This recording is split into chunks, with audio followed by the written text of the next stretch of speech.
Dear students, आप देख रहे हैं जो आज आपका एग्जाम हुआ है 901 का, इसका सॉल्यूशन इस वीडियो के माध्यम से। और आपको पहले मैं रिक्वेस्ट करना चाहूँगा कि आप इस तरह का पीडीएफ ना भेजें जो साफ़ ना हो।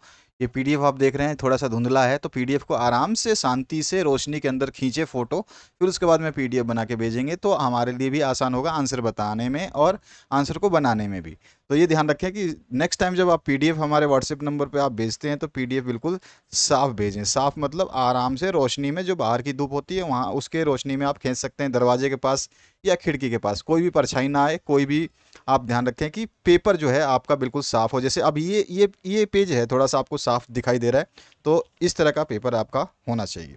अब आपसे जो पहला क्वेश्चन पूछा गया अधिगम का नियम है। अच्छा, एक चीज़ और बता दूं, आपके लिए जितने भी इंपॉर्टेंट क्वेश्चंस डाले जा रहे हैं उसमें से बहुत सारे क्वेश्चंस जो हैं आपको देखने को मिल रहे हैं एग्जाम में, इसलिए बहुत ढंग से सारे क्वेश्चंस को पढ़िए, दोबारा से रिवाइज करिए।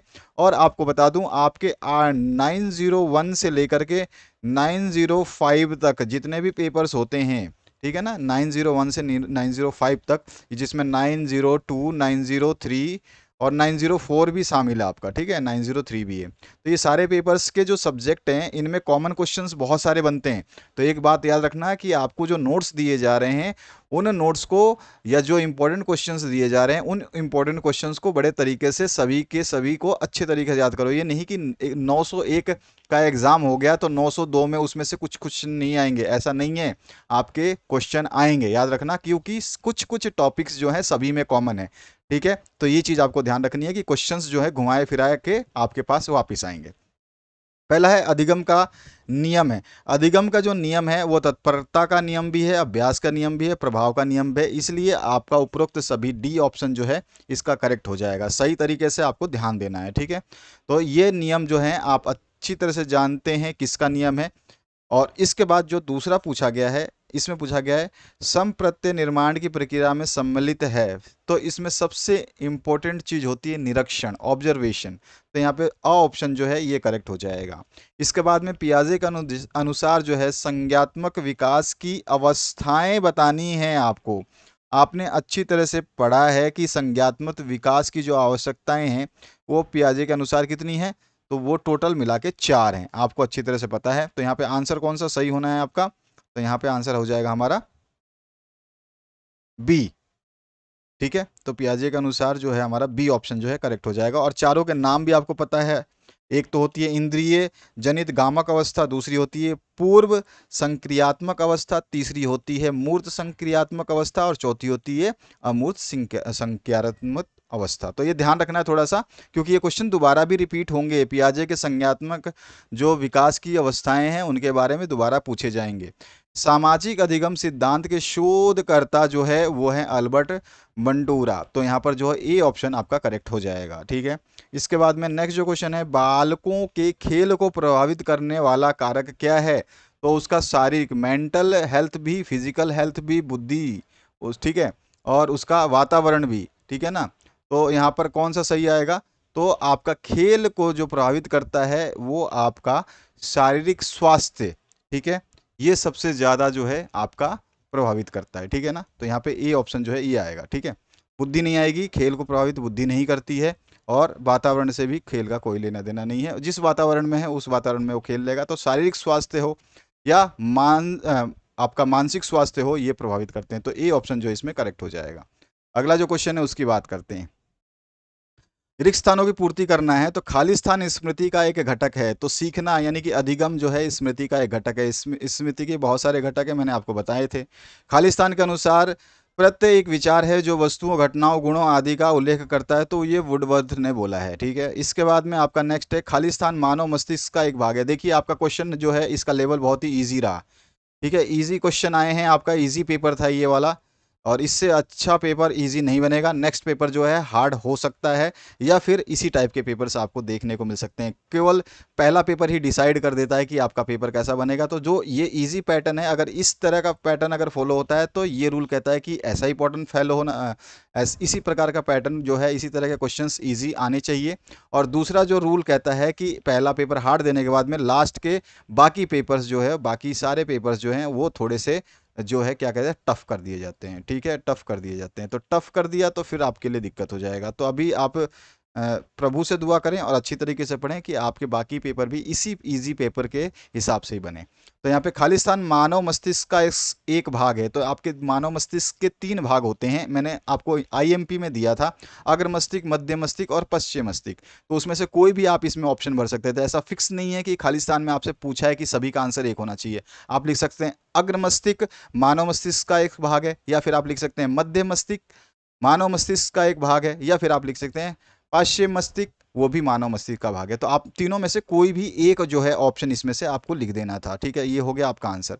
संप्रेषण खालिस्तान प्रक्रिया है, तो संप्रेषण जो है बहुपक्षीय या जो आपका द्विपक्षीय, दोनों तरह की प्रक्रिया होती है। तो आप द्विपक्षीय लिखेंगे तो भी सही है, यानी कि ये द्विपक्षीय लिखते हैं तो भी आप खालिस्तान में सही हैं, और बहुपक्षीय लिखते हैं तो भी। आपको एग्जामिनर ने इतने सारे ऑप्शंस दे दिए कि आप जो चाहें भर सकते थे, ठीक है। हाँ, हालांकि यहाँ पे इसीलिए तो ऑप्शन नहीं दिए इन्होंने, नहीं तो कई कई पेपर्स में तो ऑप्शंस भी दिए जाते हैं आपके बगल में ब्रैकेट में।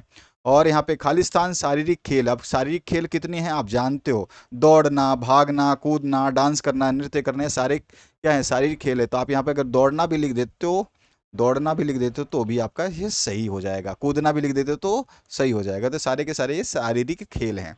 अब आते हैं हम नेक्स्ट क्वेश्चन की तरफ। पहला जो इसमें तीसरे का जो एक वाक्य में अधिगम की 2 मुख्य विशेषताओं को लिखिए। अधिगम की बहुत सारी विशेषताएं हैं, मैं यहाँ पे मैंने पॉइंट वाइज लिखा। अधिगम की विशेषताओं में अधिगम जो है सार्वभौमिक है, यानी सब जगह मान्य है अधिगम, ठीक है ना। सीखना तो सभी जगह होता है। अधिगम विकास की प्रक्रिया है, विकास करते हैं तो अधिगम यानी कि सीखना हमें ज़रूरी होता है। जीवन पर्यंत चलता रहता है सीखना, तो अधिगम जो है जीवन पूरे जीवन चलता है। अधिगम समायोजन की प्रक्रिया है, और अधिगम उद्देश्य पूर्वक होता है। तो इसमें से केवल 2 लिखने थे, मैंने तो यहाँ पे 5-6 लिख दिए हैं।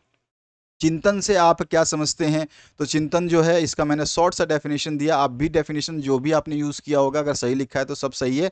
आपको जो है यहाँ पे आंसर्स बताए जा रहे हैं, इससे मिलता जुलता या फिर इसी टाइप में आपने लिखा है तो पूरे आंसर्स आपको मिल जाएंगे। 2 कॉपी लिखने की आवश्यकता नहीं थी, जरूरी नहीं है कि जो मैंने लिखा है एकदम इसी को छापना था आपको, ठीक है ना। मिलता जुलता आंसर होना चाहिए, उसका जो अर्थ जो निकल रहा है यहाँ पे वो अर्थ आपके आंसर से भी निकलना चाहिए हल्का फुल्का, तो आपको नंबर मिल जाएंगे। तो चिंतन से क्या समझते हैं, तो वुडवर्थ के अनुसार चिंतन किसी समस्या का हल खोजने की मानसिक क्रिया है, ठीक है। तो ये इसका आंसर हो गया। दूसरा जो है इसमें पूछा गया है आपसे संज्ञान। अधिगम हमने पढ़ लिया, चिंतन पढ़ लिया, संज्ञान क्या है। संज्ञान का अर्थ होता है ज्ञान या समझ होना, ठीक है। यह एक ऐसी बौद्धिक प्रक्रिया है जिसमें विचारों के द्वारा ज्ञान प्राप्त किया जाता है, ठीक है। इसके बाद आ जाइए नेक्स्ट, संप्रेषण की क्या आवश्यकता है, बहुत सारी आवश्यकताएं हैं। संप्रेषण के द्वारा ही मनुष्य अपनी भावनाओं तथा विचारों को दूसरे तक पहुंचाने में सक्षम होता है। संप्रेषण के बिना ना मनुष्य का काम चल सकता है ना समाज का, इसलिए संप्रेषण जो है इसकी बहुत ज़्यादा आवश्यकता है। इस तरह से आप समझा के लिख सकते हैं।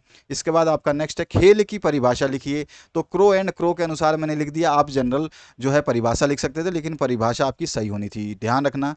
तो परिभाषा आपको लिख देना है क्रो एंड क्रो के हिसाब से, खेल वह क्रिया है जिसमें एक व्यक्ति उस समय व्यस्त होता है जब वह उस कार्य को करने के लिए स्वतंत्र होता है जिस कार्य को वो करना चाहता है। इसके बाद आपका नेक्स्ट जो पार्ट है उसकी बात करते हैं, ठीक है। आप इंग्लिश मीडियम के स्टूडेंट्स आराम से क्वेश्चंस देख लेना। एक्चुअली क्या है कि आपके जो इंग्लिश मीडियम के जो स्टूडेंट्स हैं उनके लिए भी मैं कोशिश कर रहा था, लेकिन अभी थोड़ी सी प्रॉब्लम चल रही है, तो मैं अभी देखता हूँ अगर पॉसिबल हो पाएगा तो उनके लिए भी कर दिया जाएगा। अब यहाँ पर जो है आपका नेक्स्ट क्वेश्चन देखिए, चौथा नंबर। चौथे में आपसे स्मृति की विशेषताएं लिखनी है। कोई भी 2 विशेषताएं, मैंने यहाँ पे 4 विशेषताएं लिखी है। यह एक मानसिक प्रक्रिया है और सीखना स्मृति की पूर्व शर्त होती है। सीखना जो है अधिगम स्मृति की पूर्व शर्त होती है। यह वातावरण में अर्जित की जाने वाली प्रक्रिया है और यह अभ्यास की अनुगामिनी होती है, ठीक है। स्मृति जो है आपके अभ्यास की अनुगामिनी होती है, ठीक है। तो ये 4 में से कोई भी आपको 2 लिख देना था, और भी है आपकी मर्जी है उनको लिख सकते हैं। इसके बाद है डिक्लेसिया के कारण बताने थे। इसका तो बहुत सिंपल सा डिक्लेसिया का जो देखिए आज तक कोई कारण बता नहीं पाया है, लेकिन हम कहते हैं कि अनुवांशिक जो है प्रॉब्लम हो सकती है, जैसे आपके पीढ़ी दर पीढ़ी चली आती है तो उसके कारण हो सकता है, जिसमें आपका एक जीन जो है मौजूद नहीं होता जिसका नाम है DC2। इस नाम का जीन जो है ये नहीं रहता है, जिसकी वजह से ये डिक्लेसिया रोग होता है। इसके अलावा दूसरा कारण केवल जो है वो हो सकता है आपके मस्तिष्क पे चोट लग जाए, कोई स्ट्रोक लग जाए, कुछ अन्य प्रकार का आघात लग जाए वो। तो 2 प्रकार के आप बता सकते हैं। इसके बाद जो है मानव मस्तिष्क के अंगों का नाम। मैंने अभी अभी बताया था मानव मस्तिष्क के 3 अंग होते हैं, ठीक है। इसमें से पहला जो है अग्र मस्तिष्क होता है, यह आधे से भी अधिक भाग होता है और यह चेतना, बुद्धि और स्मरण शक्ति का केंद्र है, ठीक है। दूसरा जो है मध्य मस्तिष्क होता है, यह मानव के मध्य भाग में होता है और जो दृष्टि और श्रवण उद्दीपनों को ग्रहण करता है। और तीसरा होता है पश्च मस्तिष्क, यह पेशीय गति तथा हस्त कौशल का नियंत्रण एवं समन्वय करता है। तो तीनों हमने बता दिए, आपका फर्स्ट वाला अग्र मस्तिष्क, दूसरा वाला आपका मध्य मस्तिष्क, तीसरा पश्चिम मस्तिष्क, ठीक है। तो इसके ऊपर आपका ये दूसरा क्वेश्चन हुआ है। अभी आगे चलते जाइए, बहुत सारे क्वेश्चन मिलेंगे आपको। अच्छा, वाइगोत्स्की के सिद्धांत की 2 विशेषताएं आपको बतानी है। तो इनके सिद्धांत के अनुसार वाइगोत्स्की की सिद्धांत बच्चे के संज्ञात्मक विकास के लिए समाज और संस्कृति को महत्वपूर्ण स्थान देता है। पहली विशेषता ये हो गई। इस सिद्धांत के अनुसार विकास के लिए पहले सीखना आवश्यक है, ये दूसरी विशेषता हो गई। अच्छा, स्वयं का अर्थ लिखना है। स्वयं का अर्थ स्वयं के बारे में ज्ञान हासिल करने की योग्यता और इसे अपनी भाषा में और अपनी शैली में हासिल करना, भले ही इसके लिए कोई व्यक्ति दूसरों के द्वारा सुझाए गए रास्तों का प्रयोग कर सकता है। ये डेफिनेशन भी लिख सकते हैं और भी डेफिनेशन सीधा सीधा लिख सकते हैं। स्वयं का अर्थ स्वयं के बारे में ज्ञान हासिल करना और अपने योग्यताओं को अपनी भाषा में समझना या अपनी शैली में समझना या हासिल करना होता है। बस इतना है, या अपने बारे में जानना होता है। तो जो भी आपने डेफिनेशन स्वयं की लिखी है, सेल्फ की लिखी है, वो सही है। 9वां क्वेश्चन है खेल के 2 महत्व। तो खेल जो है ये नियम पालन के स्वभाव का विकास करता है और मन में एकाग्रता लाता है, और खेल के साथ धैर्य और साहस का विकास होता है तथा सामूहिक सद्भाव और भाईचारे की भावना भी बढ़ती है। ये इसमें बहुत सारे पॉइंट है, मैंने तो इसमें 4 पॉइंट दिए हैं, आपको 2 दिख रहे हैं लेकिन इसमें 4 पॉइंट है। आप लिख सकते हो सामूहिक सद्भाव बढ़ता है, भाईचारे की भावना बढ़ती है, धैर्य बढ़ता है, साहस बढ़ता है, नियमों का पालन करने का स्वभाव विकसित होता है, मन में एकाग्रता बढ़ती है। बहुत सारे आप पॉइंट्स जो है लिख सकते हो। इसके बाद में आपका स्मृति को प्रभावित करने वाले तत्व कौन से हो सकते हैं। तो स्मृति को प्रभावित करता है शारीरिक स्वास्थ्य, मानसिक स्वास्थ्य, प्रेरणा, सीखने की इच्छा शक्ति और अधिगम सामग्री की प्रकृति, और उसके अलावा रुचि एवं अवधान। बहुत सारे पॉइंट है, आपको केवल 2 तत्व लिखने हैं तो 2 लिख दो, 3 लिखने हैं 3 लिख दो, 4 लिखने हैं 4 लिख दो। और यहाँ पर जो है 3 नंबर का है तो 3 नंबर में आपको 3 लिख करके जो है डिस्क्राइब कर देना है। अधिगम के नियम क्या है। तो अधिगम के 2 तरह के नियम होते हैं। एक प्राथमिक नियम होता है, जो अभी आपसे पहला क्वेश्चन जो एमसीक्यू बना हुआ है, तत्परता का नियम, अभ्यास का नियम और प्रभाव का नियम, ठीक है। और जो दूसरा गौण नियम होते हैं, ध्यान रखना ये सारे क्वेश्चंस फिर से आपको पूछते जाएंगे बार बार में। 901 ही दिया है आपने, 905 तक आपको बहुत सारे क्वेश्चंस जो अभी आप पढ़ रहे हो, जो मैंने आपको आईएमपी दिए, उनमें से फिर से पूछे जाएंगे। तो इस चीज़ को आप बहुत विशेष ध्यान रखना। 901 से 905 तक जितने भी पेपर्स होते हैं, जितने भी आपको आईएमपी दिए जा रहे हैं, उनको बड़े विशेष ध्यान से पढ़ें। बस इतना ही है, आप भले ही दोबारा ना पढ़ें लेकिन विशेष ध्यान से जरूर पढ़ें, ठीक है। तो 901, 2, 3, 4, 5 तक के जितने भी एमसीक्यूज या जो भी आपके बड़े क्वेश्चन, छोटे क्वेश्चंस दिए जा रहे हैं, उनको बड़े ध्यान से पढ़ें। अच्छा, दूसरा गौण के अधिगम के गौण नियम होते हैं, जिसमें 5 नियम आते हैं। मनोवृत्ति नियम आता है, बहुप्रतिक्रिया का नियम आता है, आंशिक क्रिया का नियम आता है, आत्मीकरण का नियम आता है और संबंधित परिवर्तन का नियम आता है। ये 5 नियम भी आते हैं। फर्स्ट ईयर में भी आज ये क्वेश्चन पूछा गया, सेकंड ईयर में भी सेम क्वेश्चन पूछा गया। अब आते हैं हम संप्रत्यय के प्रकार लिखने। तो संप्रत्यय भी 5 प्रकार के होते हैं। समुच्चय बोधक संप्रत्यय और वियोजक संप्रत्यय, और संभावनात्मक संप्रत्यय और प्रतिबंधित संप्रत्यय, और उसके अलावा द्विप्रतिबंधित संप्रत्यय। ये 5 प्रकार के होते हैं। तो ये केवल आपको इसमें प्रकार पूछा था तो इसको डिस्क्राइब करने की आवश्यकता नहीं थी। इसके बाद में ब्रूनर के सिद्धांत की विशेषताओं का आपको वर्णन करना है। 12वां क्वेश्चन जो है, संप्रेषण के 3 महत्व लिखिए। मैंने संप्रेषण के इतने सारे महत्व लिख दिए, आप कोई भी 3 लिख सकते। सामाजिकरण में अत्यंत सहायक होता है, प्रभावपूर्ण नेतृत्व के लिए आवश्यक है, ये शिक्षा के प्रसार के लिए आवश्यक है, प्रबंधकीय कुशलता में वृद्धि करता है, जनसंपर्क में सहायता करता है और शीघ्र निर्णय और क्रिया करने में सहायता करता है, भारारोपण और विकेंद्रीकरण के लिए तो बहुत ही जरूरी है। तो इस तरह से ये संप्रेषण के बहुत सारे जो है महत्व है। इनको आप 3 पूछा है तो 3 लिख करके डिस्क्राइब करना था एक एक लाइन में। और बाल्यकाल में होने वाले भाषा विकास की विशेषताओं का वर्णन कीजिए। ये भी क्वेश्चन, सारे क्वेश्चंस मैंने आपको इंपॉर्टेंट जो दिए थे उनमें पढ़ लिया होगा। खेल एवं खेल कूद के सामान्य नियम क्या लिखिए, आपको लिख देने हैं। और आत्म नियंत्रण की विशेषताओं को आपको समझाना है। उसके बाद में चिंतन के प्रकार आपको बताने हैं और ब्रूनर के सिद्धांत का शिक्षा में योगदान का उल्लेख करना है। तो आपकी मर्जी है, कोई भी क्वेश्चन कर सकते थे। मैंने चिंतन के प्रकार यहाँ पे लिख दिए। स्वावलंबी चिंतन, 4 तरह के चिंतन होते हैं, जिसमें आपका स्वली चिंतन, जिसको हम कल्पना के हिसाब से करते हैं, ठीक है। तो स्वली चिंतन होती है, ठीक है, ये कल्पना पे होता है, जिसे हम कल्पना के लिए मान लेते हैं या स्वप्न देखते हैं, उस तरह का स्वली चिंतन होता है।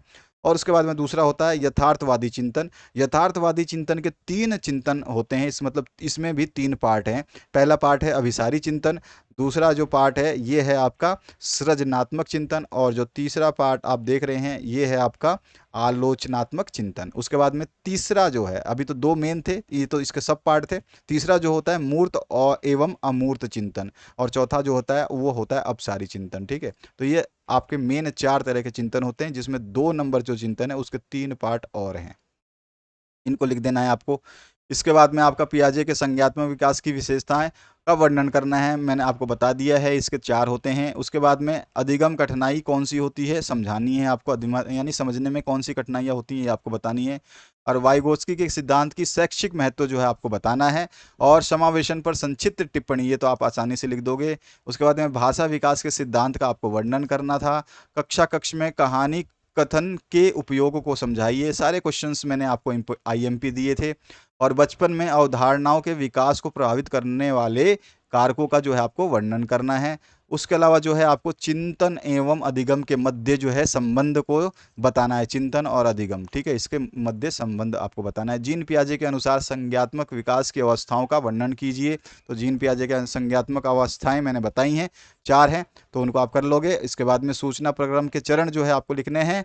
और इसके बाद में आपका स्किनर का सक्रिय अनुबंधन सिद्धांत क्या है और वार्तालाप या मौखिक अभिव्यक्ति को समझाइए। तो इस तरह से ये आपने जो है क्वेश्चन पेपर देखा। देखिए क्वेश्चन पेपर अप्रोक्सीमेटली जो है साफ ही है, ठीक है, लेकिन मैं आपसे, जैसे ये अभी आपका ब्लर हो रहा है, जैसे आप यहाँ पे धुंधला हो गया, बाकी क्वेश्चन जो है आप देख रहे हैं साफ है। तो आपको ध्यान रखना है कि जब पीडीएफ भेजते हो तो पीडीएफ बिल्कुल साफ भेजे, ताकि हमें भी आपको जो क्वेश्चंस का आंसर देने में समय ना लगे, ठीक है। तो पीडीएफ बिल्कुल हमेशा आपको साफ भेजनी है। प्लेलिस्ट डिस्क्रिप्शन बॉक्स में है, प्लेलिस्ट में सब कुछ है जिसकी आपको ज़रूरत है, तो प्लेलिस्ट डिस्क्रिप्शन में देख लीजिए। प्लेलिस्ट जो है आपकी हर दवा का उपचार है, हर रोग का उपचार है या हर रोग की दवा है, ठीक है। तो प्लेलिस्ट में ही सब कुछ मिलेगा। फर्स्ट ईयर के लिए भी प्लेलिस्ट है और सेकंड ईयर का भी प्लेलिस्ट सेम है, दोनों के लिए हमने सेम ही रखा है, ताकि जिस बच्चे को जो पढ़ना है वो पढ़ ले, ठीक है। तो आपके सभी के यहाँ पे 2018-19 से आपके जितने भी क्वेश्चन पेपर्स हैं वो अभी 2022 तक के सॉल्यूशन आपको मिल जाएंगे, ठीक है। तो आप उनको देख सकते हो, आईएमपी भी आपको मिल जाएंगे इसमें,